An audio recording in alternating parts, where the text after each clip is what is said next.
नमस्कार, न्यूज मंच देख रहे हैं आप और मैं हूं विशाल वैभव। आज न्यूज मंच की एक खास पेशकश बिहार विधानसभा चुनाव को लेकर और हम चर्चा करेंगे विधानसभा में जो है चुनाव वाइज। जब तक विधानसभा का चुनाव की तिथि घोषित नहीं हो जाती है तब तक लगातार न्यूज मंच पर आपको ऐसी चर्चा देखने को मिलते रहेगी। और चर्चा के लिए हमारे साथ हैं हमारे राजनीति विश्लेषक अजय कुशवाहा हैं और हम आज चर्चा करेंगे विधानसभा की नंबर 1 सीट वाल्मीकि नगर की। क्योंकि वाल्मीकि नगर विधानसभा का एक ऐसा सीट है बिहार विधानसभा का जो कि काफ़ी ही हॉट सीट मानी जाती है। क्योंकि यहाँ पर हमेशा मुख्यमंत्री नीतीश कुमार जाते हैं, कैबिनेट की बैठक भी करते हैं। वाल्मीकि नगर धार्मिक स्थलों से भी जो है कई कारण से महत्वपूर्ण रहा है। और यहाँ से जो विधायक हैं, पिछली बार जदयू के विधायक थे, 2020 में उन्होंने जीत प्राप्त की थी, धीरेन्द्र प्रताप सिंह उर्फ रिंकू सिंह। हालांकि 2015 में वो निर्दलीय लड़े थे। तो इस बार क्या कुछ वहाँ समीकरण बन रहा है, जनता किसे चुनती है, कौन वहाँ पे किस तरह के वोटर जो है वहाँ पे जो है गेम चेंजर साबित होंगे, इन सब मुद्दों पर जो है हम हमारे साथ चर्चा करने के लिए हैं राजनीति विश्लेषक। तो आज हम लोग जो है चर्चा करने वाले हैं वाल्मीकि नगर विधानसभा सीट को लेकर। क्या कुछ लगता है समीकरण आपका? क्योंकि यहाँ उसमें जदयू की ये सीट है, 2020 में उन्होंने जीत प्राप्त की थी, धीरेन्द्र प्रताप सिंह को रिंकू सिंह। देखिए, सवाल उठता है, जनता उसी को देख रहा है जो मेहनत कर रहा है, जनता के लिए कुछ आवाज़ उठा रहा है। और अभी तक सच पूछिए तो हमको नहीं लगता है कि पश्चिम चंपारण जिला में कोई ऐसा नेता हो जो जनता से करीब हो और जनता के विश्वसनीय बना हो।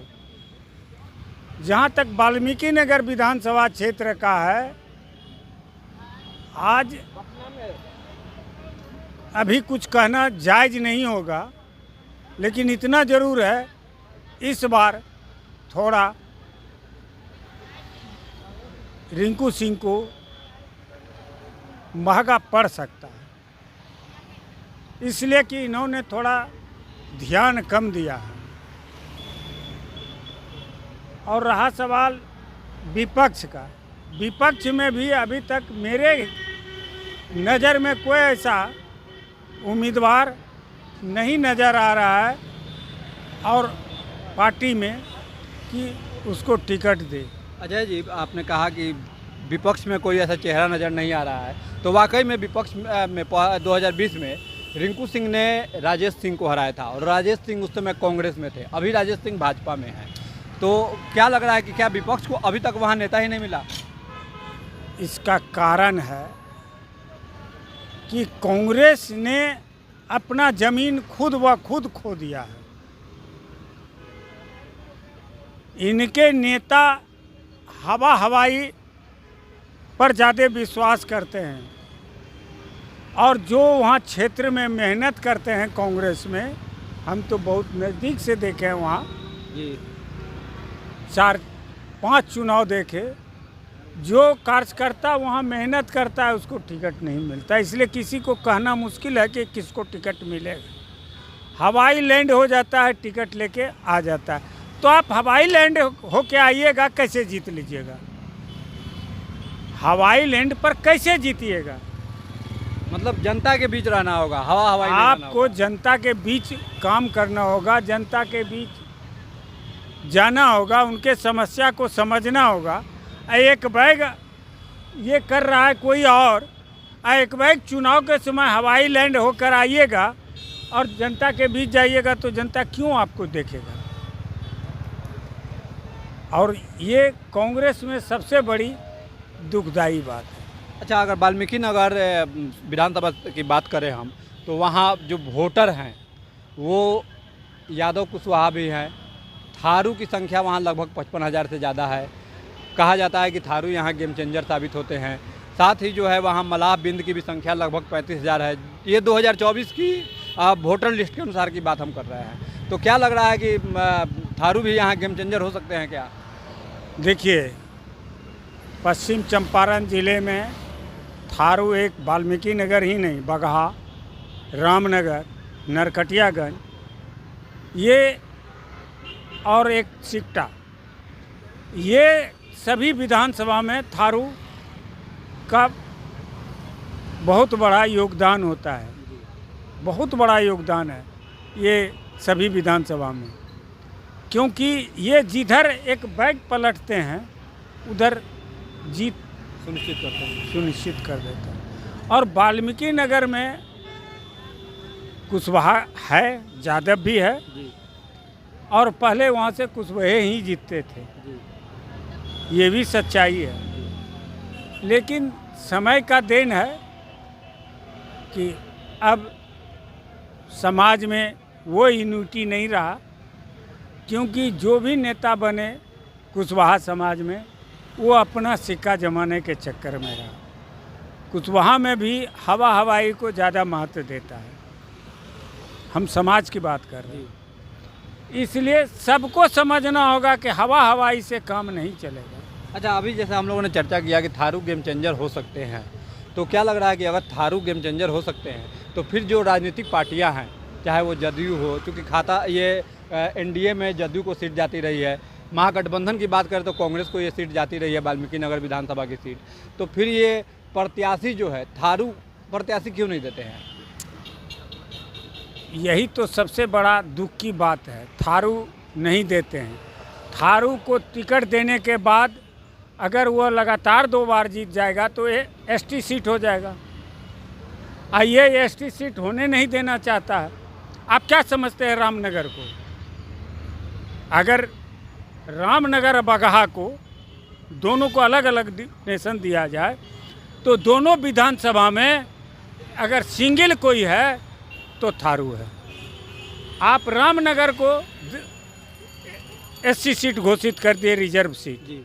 उसमें एससी में कई जात है, लेकिन थारू सिंगल है जी। आपने एसटी की सीट उसको क्यों नहीं बनाया? तो सब जगह गेम जो होता है ना, यहाँ ऊपरे में बैठ के हो जाता है, सरकारें के द्वारा, और दोनों मिल जाते हैं, पक्ष और विपक्ष मिल जाते हैं, सच्चाई है। अगर ये थारू सीट हो जाता है तो थारू स्पेशल होगा, और हर पार्टी को टिकट देना होगा तो थारू को देना होगा, जो नहीं होने देना चाहता।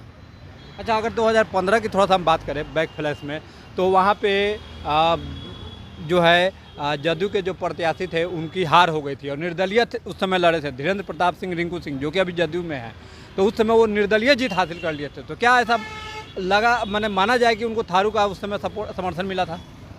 हाँ, सच्चाई कि थारू का समर्थन मिला था। सच्चाई है कि थारू का समर्थन मिला था। हम खुद पश्चिम चंपारण में थे, सभी विधानसभा घूमे थे। उस समय कांग्रेस के जो उम्मीदवार थे वो थे मोहम्मद इरशाद हुसैन। तो क्या लग रहा है कि मोहम्मद इरशाद हुसैन पर दांव फिर से इस बार महागठबंधन खेल सकती है क्या? महागठबंधन में दांव खेल सकता है, लेकिन सवाल है महागठबंधन का जो मेन अपना सोचता है कोर वोट है, वही उसको नहीं मिलेगा इरशाद को।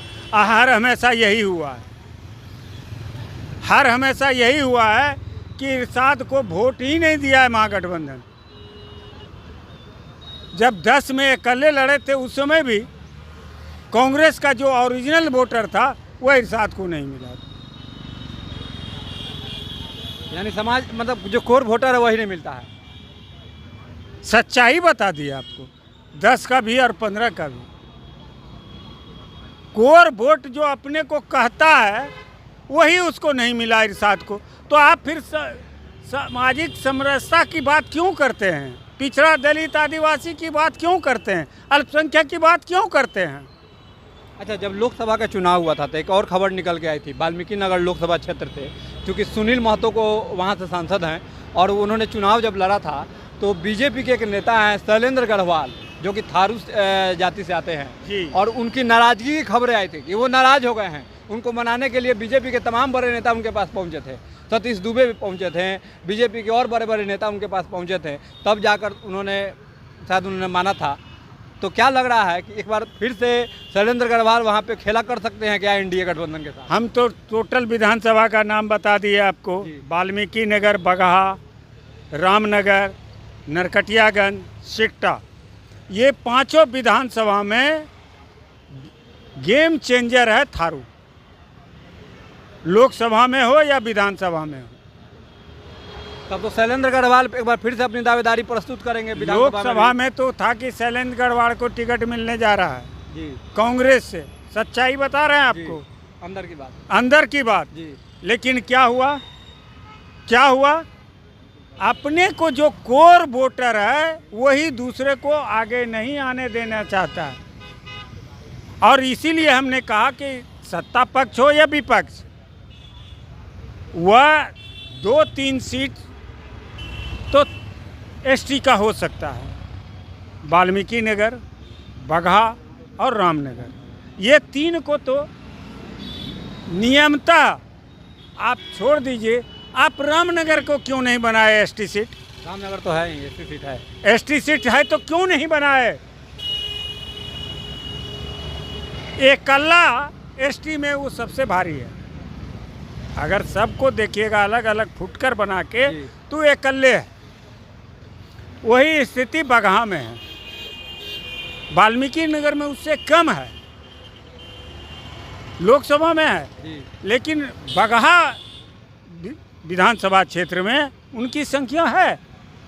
तब तो जिस हिसाब से अगर थारू की संख्या जैसे ज़्यादा है, तो अगर थारू कोई निर्दलीय खड़ा हो जाए तो दोनों गठबंधन की स्थिति खराब कर सकता है। एकदम कर सकता है, कर सकता है। क्योंकि थारू समाज में भी सुनने में आ रहा है कि बड़े बड़े नेता हैं। भाई आपको क्या बोले, वहाँ से पहले विधायक नहीं रहे हैं थारू में, एमएलसी नहीं रहे हैं। थारू एमएलसी और विधायक रह चुके हैं ना भाई जी। हैं। तो आप उनको इग्नोर करके चल रहे हैं। सारे पार्टी, एक नहीं सारे पार्टी, पक्ष विपक्ष सब, क्योंकि ये डर बना हुआ है मन में कि थारू अगर जीत गया तो सीट उनका एसटी का हो जाएगा। मन में भाई तो ये है। तो हम तो कहेंगे कि समय आने दीजिए, इस बार वहाँ खेल विपरीत हो। अच्छा, लास्ट में एक और सवाल आपसे हम करेंगे, क्योंकि वाल्मीकि नगर में जो बूथों की संख्या है वो लगभग 350 से ऊपर है, और जितना भी बूथ है कोई शहरी क्षेत्र नहीं है, सभी ग्रामीण क्षेत्र है। नहीं, जैसे वाल्मीकि नगर बगहा, वाल्मीकि नगर में शहरी क्षेत्र कहाँ से आएगा? वहाँ नगर निगम तो है नहीं जो शहरी हो गया। छोटा मोटा शहर है, लेकिन वो पंचायत में ही आते हैं। अच्छा, वहाँ मुख्यमंत्री नीतीश कुमार भी बराबर कैंपेनिंग करते रहते हैं, कभी कैबिनेट की बैठक वहाँ करते हैं, कभी थारू की योजनाओं पर जाके बात करते हैं, उनसे मिलते भी हैं। नहीं, ये कहाँ पर जाते हैं नीतीश बाबू? नीतीश बाबू कहाँ जाते हैं? कैबिनेट की बैठक तो करते हैं। कहाँ पर? वही तो पूछ रहे हैं आप। वाल्मीकि नगर टाइगर रिजर्व क्षेत्र में। तो आप देहात तो नहीं जाते हैं, देहात तो नहीं जाते हैं आप। वहाँ वाल्मीकि नगर टाइगर क्षेत्र में करते हैं कहाँ? जहाँ पर इरिगेशन विभाग का गेस्ट हाउस है, वहाँ करते हैं। वह गेस्ट हाउस में आप करते हैं, न कि किसी देहात में जाके करते हैं, गांव में करते हैं। अच्छा, इधर प्रगति यात्रा के दौरान वो थारू के बीच में गए थे, क्या इसका प्रभाव पड़ेगा चुनाव में? थारू भी मन बना रहा है कि हमको कोई पार्टी तरजीह नहीं दे रहा है, इसलिए सब पार्टी को सबक सिखाना। ये भीतर का बात आपको बता दिया हम। यानी थारू प्रत्याशी दिखने को मिल सकता है? मिल सकता है इस बार थारू प्रत्याशी, ये कन्फर्म हो लीजिए। और सब जगह खेल करेगा, पांचों विधानसभा में थारू। मतलब वाल्मीकि नगर लोकसभा के अंदर जितना भी विधानसभा, एक को छोड़ के आप इसको छोड़ दीजिए लौरिया को, और 5 विधानसभा में खेल करेगा। 5 विधानसभा में खेल थारू कर देंगे। हाँ, उसमें संख्या है, उनकी संख्या है। एक सिर्फ आपका लौरिया विधानसभा में वो नहीं है, लेकिन बगहा में है, वाल्मीकि नगर, रामनगर, नरकटियागंज, सिकटा, इसमें संख्या है। नेपाल के बॉर्डर साइड का थारू का संख्या है। आप उसको इग्नोर कर रहे हैं, और एक नहीं, खाली सत्ता नहीं, विपक्ष भी कर रहा है। तो आप लोगों को क्यों वोट देगा? क्यों देगा? तो यानी राजनीतिक पार्टियां को अब सोचना चाहिए अभी से ही। अरे सोचना चाहिए, नहीं सोचेगा। मालवा जिसके पास रहेगा वो टिकटवा ले लेगा ना जाके। हवाई लैंड करेगा, माल गिराएगा, डाउन करेगा, टिकट लेके चला जाएगा, तो हारना है। चलिए, तो ये थे हमारे साथ राजनीति विश्लेषक अजय कुशवाहा, जिन्होंने अपनी बातों को काफ़ी ही विभागित रखते हुए वाल्मीकि नगर सीट की जो है इतिहास बताते हुए कहा कि जो है थारू जो है वहाँ गेम चेंजर हो सकते हैं। हालांकि अगर कोई भी महागठबंधन हो या फिर एनडीए हो, अगर थारू को जो है ये लोग तरजीह नहीं देते हैं तो थारू जो है दोनों गठबंधन का खेल बिगाड़ सकते हैं। अब ये तो जनता तय करेगी कि किसके साथ जनता जाएगी या फिर थारू किसी का खेल खराब करेंगे। फिलहाल के लिए दीजिए इजाज़त, कल फिर मिलेंगे जो है राजनीतिक विश्लेषक अजय कुशवाहा के साथ किसी और विधानसभा के चर्चा पर। फिलहाल के लिए बने रहिए न्यूज मंच के साथ। न्यूज मंच के लिए सहयोगी प्रदीप कुमार के साथ विशाल वैभव, पटना।